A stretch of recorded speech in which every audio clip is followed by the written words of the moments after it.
They've been building aircraft engines in Connecticut for 100 years. We join the celebration by Pratt Whitney as they go back to where it all started on Capitol Avenue in Hartford. Plus, we take a look at other stories making the headlines from around the region. This is Connecticut East This Week.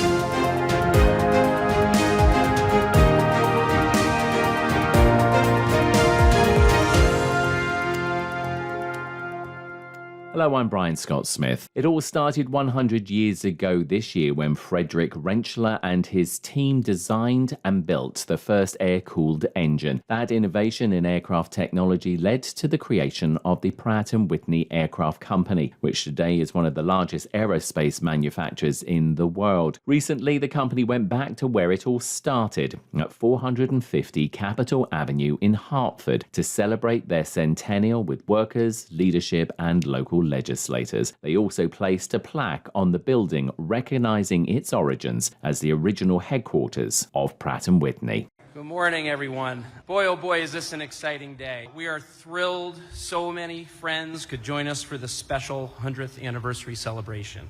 I'm Peter Holland. I'm the Vice President of State and Local Government Relations for RTX Corporation, which is the parent company of Pratt Whitney. This is indeed an exciting day, and to think this building is where the legacy of Pratt & Whitney began. 100 years ago this week, Frederick Rentschler founded Pratt & Whitney with an idea for an air-cooled radial engine that would revolutionize American aviation. To turn his idea into a reality, he struck a deal with the Pratt & Whitney Machine Tool Company of Hartford, Connecticut, who had both capital to invest in extra factory space to create a separate business called the Pratt & Whitney Aircraft Company. Hartford was the ideal location to start this venture. It had a long history of precision manufacturing supported by a skilled workforce and was a globally recognized center of commerce. It was here in this very building that Rentschler and his small team set out to design and build Pratt & Whitney's first engine, the R1340 Wasp. Rentschler and his team were driven by an unwavering belief that, quote, the best airplane could only be designed around the best engine, unquote, as well as a powerful vision for dependable propulsion to connect people, grow economies, and defend freedom. The Wasp engine demonstrated a step change in performance and reliability over the liquid-cooled engines of the era and laid the groundwork for a family of engines that powered Pratt & Whitney's rapid growth. The U.S. Navy was our first customer, placing a production order for 200 engines, and additional customers soon followed. To keep up with demand, Pratt & Whitney moved to a larger site in East Hartford in 1929, where we are still headquartered today. So we've experienced tremendous growth over the decades that is not just a result of great products, but a strong and productive relationship with our government partners. And so it's now my pleasure to introduce Connecticut's Commissioner of Economic and Community Development, Dan O'Keefe. Commissioner O'Keefe entered public service in 2023 after a successful career as a technology investor focused on high growth and innovative companies in software, technology, and fintech. He is a great partner to not only RTX and Pratt & Whitney, but to all businesses in the state of Connecticut. So please welcome Commissioner O'Keefe. Thank you. I stand here in replacement of Governor Mott. Governor Mott was looking forward to being here today, wanted to be here. They had to attend the funeral of First Selectman Bill Gerber. Bill was taken from us way too soon. And as I started thinking about his legacy of service to the state of Connecticut and to his beloved town of Fairfield, I started thinking about the concept of legacy and what we want to leave behind when we inevitably eventually leave this planet. And that's what I think we actually are celebrating today. Pratt & Whitney is clearly an iconic company, but it's also a legacy for the people of the state of Connecticut, a legacy of invention, and not only invention, because you can't survive for 100 plus years if you don't constantly reinvent yourself, but also invention and innovation in support of our national defense. I think that is incredibly important. I don't think it's hyperbole to say that the country of the United States would not be as strong and as incredible as we are today if it were not for the contributions of Pratt & Whitney over the last 100 years. So first, congratulations again to all of you, to Shane and all of you who have contributed to that legacy here. So thank you very much. Again, congratulations to all.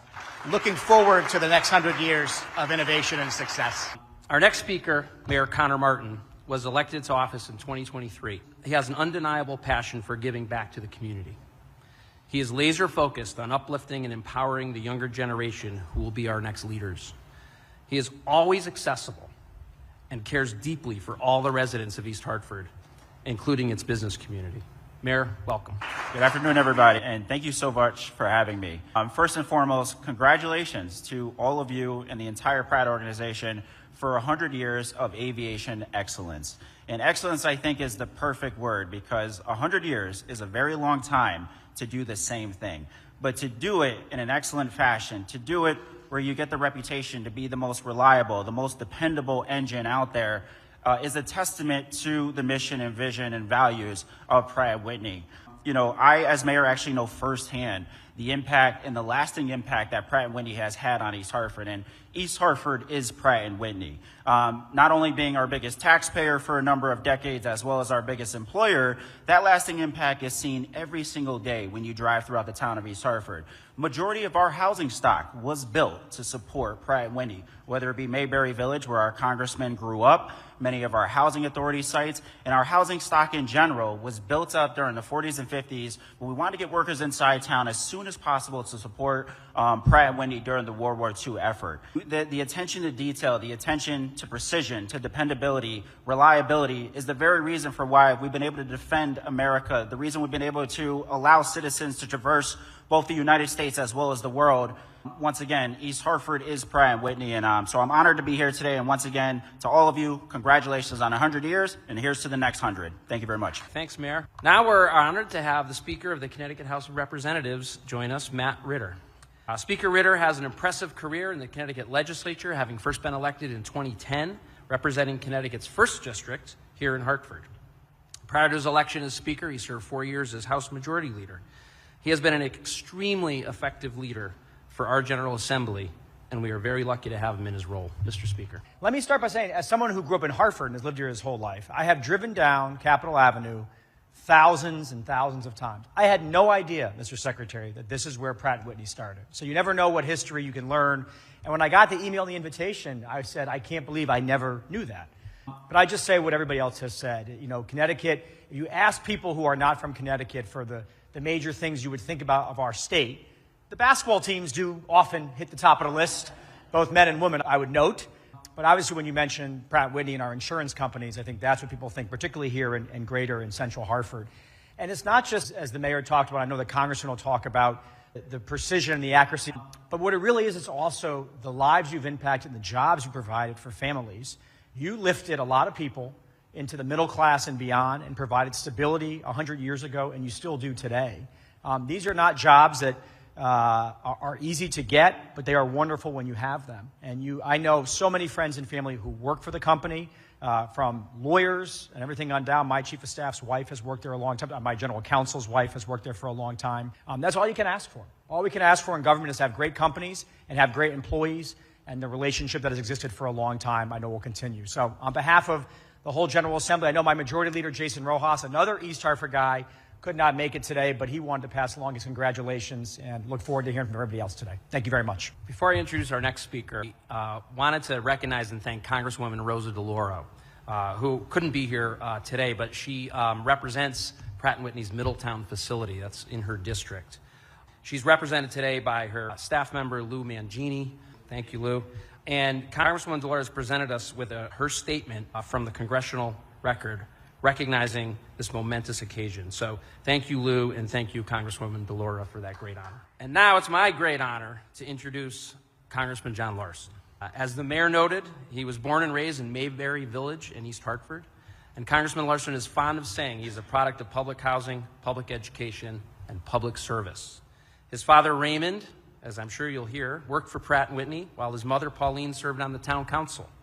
His bond to East Hartford and his ties to Pratt & Whitney run deep, and we are honored and grateful to call him our congressman and friend. Let me say first and foremost that I spoke with Rosa DeLauro last night as well, and say from the bottom of my heart, the entire Connecticut delegation, and I think a word you'll hear frequently when it's associated with Pratt Whitney is pride, the deep and abiding effort that Pratt Whitney has made throughout its history.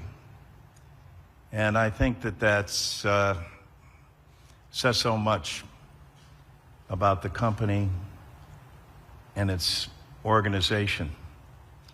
And that's what I'd like to focus on today with my remarks. The 100th anniversary, as the mayor and Matt have mentioned, is significant in and of itself.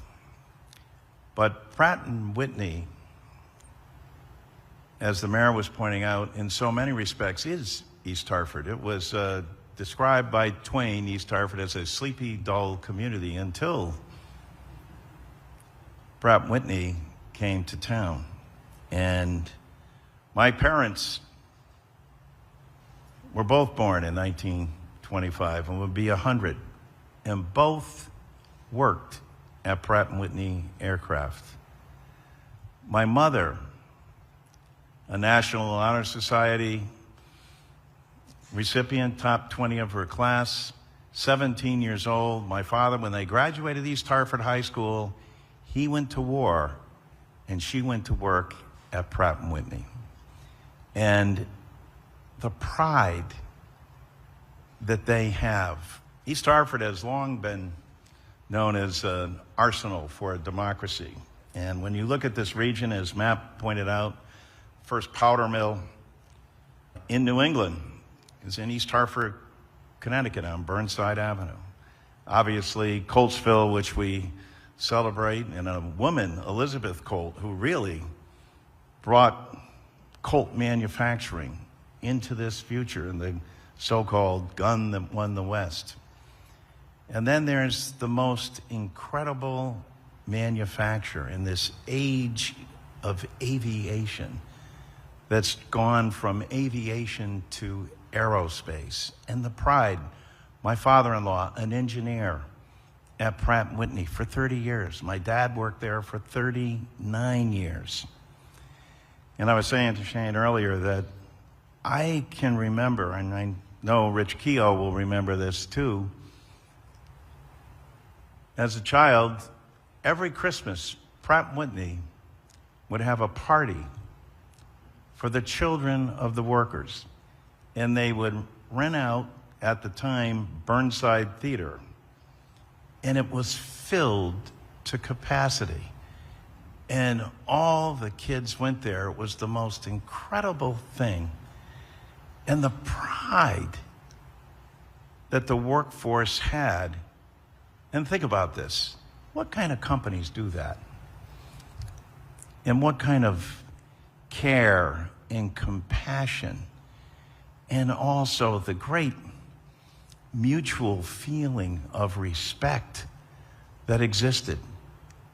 People were proud to say that they worked. They didn't say Pratt when they say, we work at Pratt.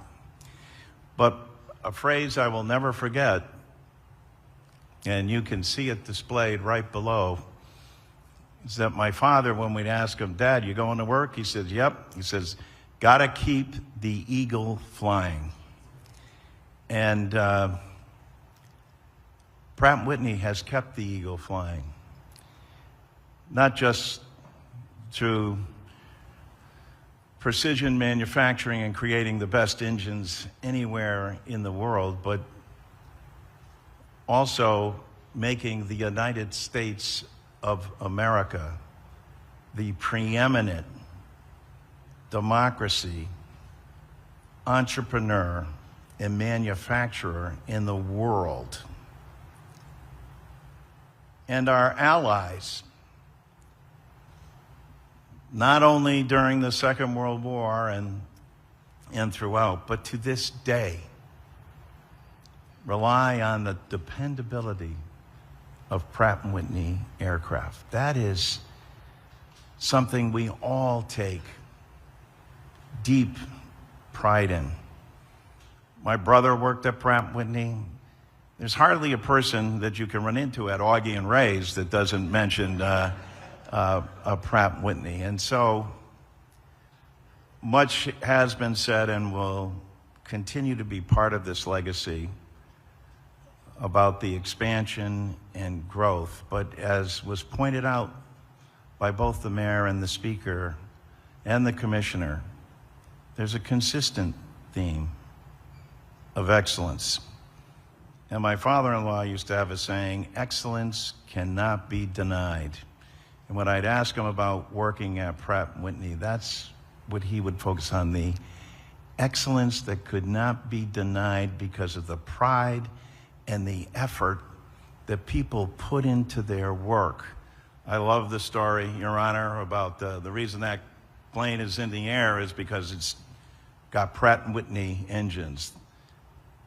Still and always the most dependable engines. It's an honor to be here, and along with all the members of the congressional delegation, Senators Blumenthal and Murphy as well, we all take enormous pride in the fact that Connecticut and clearly East Hartford are identified by a company who at its core continues to strive for excellence and produces the most dependable engines anywhere on the planet.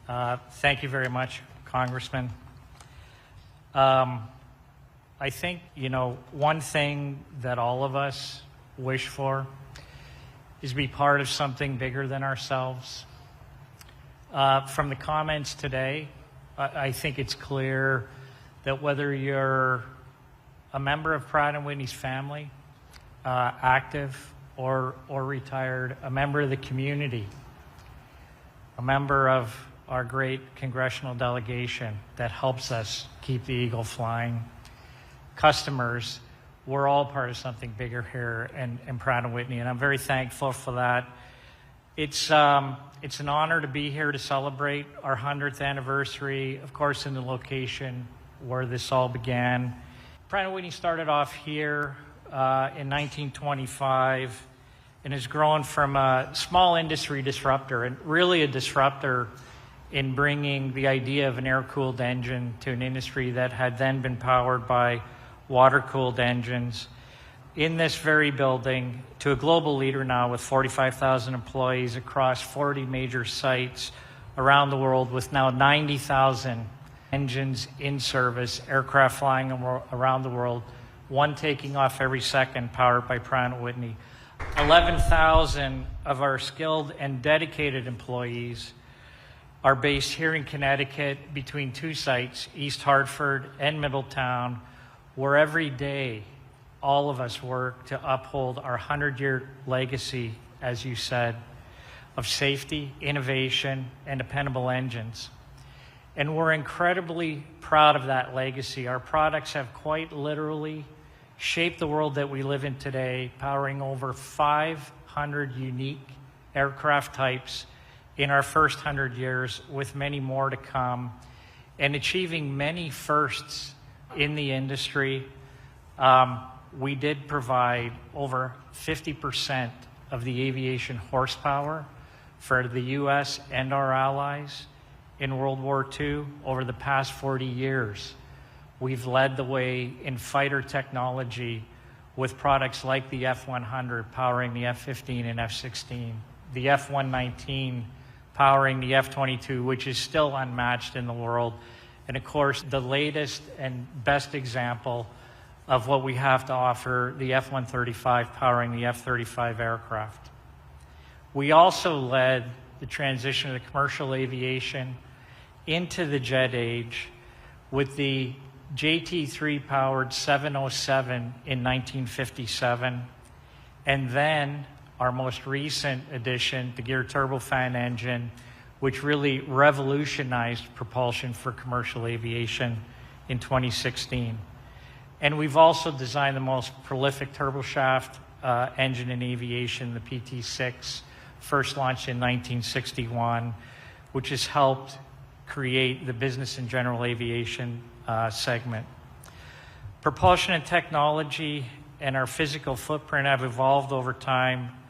One thing that hasn't changed is our commitment to Connecticut. Connecticut has been our home for a century.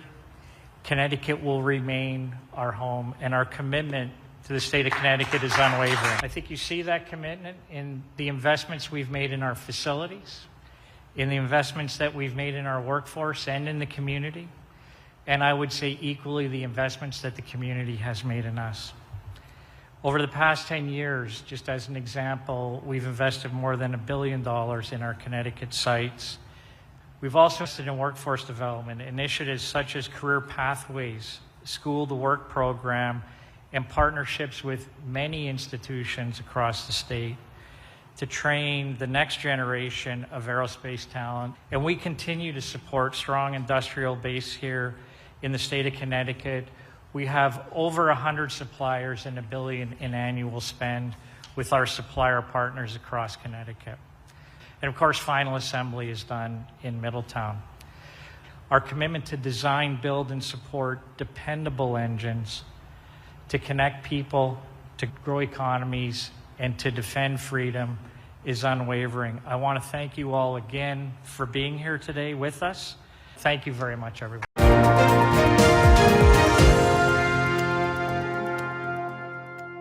You said you'd never buy your kid candy from the checkout aisle, or forget extra diapers. You'd never lick your thumb to clean their face. Never, ever become a minivan mom. So when you say you'd never leave your child in a hot car, no, it can happen. Cars get hot fast, and kids can be at risk in temperatures as low as 60 degrees Fahrenheit. Never happens. Before you leave the car, always stop, look, lock. Brought to you by NHTSA and the Ad Council. Time now for a look at other stories making the headlines this week. Around 250 Stonington residents turned up at the town's high school recently to see and ask questions about a controversial bridge replacement project being proposed in the town by the Department of Transportation. The project is looking to replace the Alpha Avenue Viaduct Bridge in Stonington that goes over Amtrak rail lines and is the only way in and out of the borough. However, the plans were recently modified from repair to replacement. That would mean local homes and businesses would be affected by way of temporary or permanent easement orders. Alyssa Bass is one of the affected homeowners and was at the informational meeting. The entire setup of this meeting befuddles me. People are looking at placards with maps and drawings and pictures on them with zero context or understanding. The DOT wants people to fill out a form with their comments, and then all of that will be, quote, taken back to the office and recorded. I don't know what that means. This is a meeting that impacts our community in a huge way, and for them to come in saying nobody's going to speak out loud after our presentation is about as anti-American as you can get. Derek Lessard is the Division Chief of Bridges for the DOT and explained the reason for the informational hearing. We are truly here to gather public comment. We're here early in design. We're at a 30% design mark right now, so we are welcoming public comment. We want input transparently. I don't live in the area. None of my team members live in the area, and that's why it's paramount to bring people in, hear what their thoughts are, those that are being impacted specifically, to hopefully address their comments and concerns. And right now our plan is to be in construction in fall of 2027 with bulk of the start of work in 2028. So we have time, is really what I'm trying to say, to address these comments. The meeting concluded with a unanimous no from the residents to replacing the bridge, but to repair it instead to reduce the overall impact the project will ultimately have on the town. A war of words has broken out in the town of Plainfield between the First Selectman and the town's finance department and the police department. The issue at stake is, according to the local Plainfield Police Union, to do with underpayment of wages by the town to many of their officers. The situation has got so bad that the union issued a public vote of no confidence of the First Selectman and the finance department. Both the finance department and the First Selectman's office have issued statements pointing the finger of blame at the police chief, saying he has told his administration not to work with the town over the issue. Connecticut East this week reached out to Chief Arriaga of Plainfield Police for comment and received a statement from him saying, quote, "It is perfectly understandable to place the responsibility on me as chief, regardless of where the blame lies. What matters most is that our officers are paid accurately. I remain fully committed to resolving this issue appropriately and without delay," end quote. US Senator Richard Blumenthal and US Congressman Joe Courtney helped cut the ribbon on a new mobile health unit recently that's been custom designed to deliver both medical and dental services to people in eastern Connecticut. The event was held at Generations Family Health Center in Willimantic to replace an older unit of theirs with something smaller and more modern that will allow them to access more towns and businesses. Blumenthal said with cuts to Medicare and Medicaid on the way, mobile services like these are critical. What this vehicle represents is bringing healthcare to people, meeting them where they live, making sure they understand not just the diagnosis and treatment that can be offered in this vehicle, but also preventing healthcare problems, preventive care, education, awareness. Melissa Myers is the CEO of Generations and explained how much they had used their previous larger mobile health unit. At one point at the height before the pandemic, our old dental unit was servicing over 30 locations at one time. And like we said, over 200,000 miles traveling to where patients are at to deliver our mission. So it's just an incredible example of what community health centers do across the country to innovate and make sure that access to care is ensured everywhere. The new mobile health truck service was made possible from money from the state's Department of Public Health and has cost just over $500,000 to set up. The mobile health unit will provide services to local residents and businesses in Windham County and parts of New London and Tolland counties, with the possibility of extending further if more services are required. Connecticut has received top marks nationally for immunization rates in the state, according to the latest statistics from the CDC. Connecticut ranked highest in the country for the two-dose measles vaccine MMR with a 98.3% score for the school year of 2024-2025. Dr. Manisha Jitani is the commissioner of the state's Department of Public Health and said if the rest of the country doesn't keep up with MMR vaccinations, it could become a serious issue. Measles cases are continuing to occur across the United States. The United States eliminated measles by the year 2000. That means that we didn't have sustained transmission of the virus over a year. We are approaching a point where I think we will lose that elimination status in the United States of America. Jitani said in Connecticut, vaccination rates even during COVID were very high, but she understands people's concerns when it comes to immunization, saying it's all about the trust factor. The COVID virus changed rapidly, and our immunity to that virus and its ability to change and readapt made it such that although the vaccine is so highly effective at preventing dire consequences, people still sometimes got mild infections.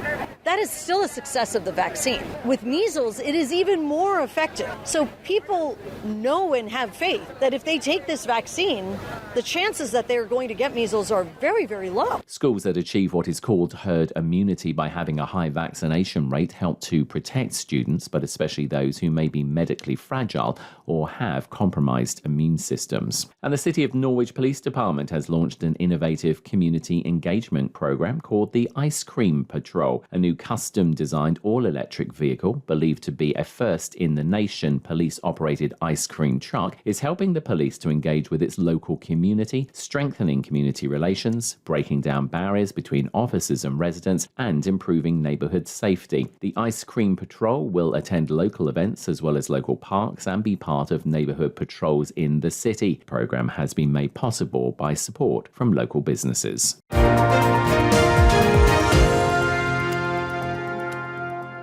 That's all from us for this edition. Do send us your questions and story ideas to the show via our website at connecticut-east.com or Facebook or Twitter at Connecticut East and on Instagram at Connecticut East This Week. And you can listen to the show again on our social platforms, on demand, and by asking your smart speaker to play Connecticut East This Week podcast. And please like, follow, and share on your social media too. I'm Brian Scott Smith. Thank you for listening.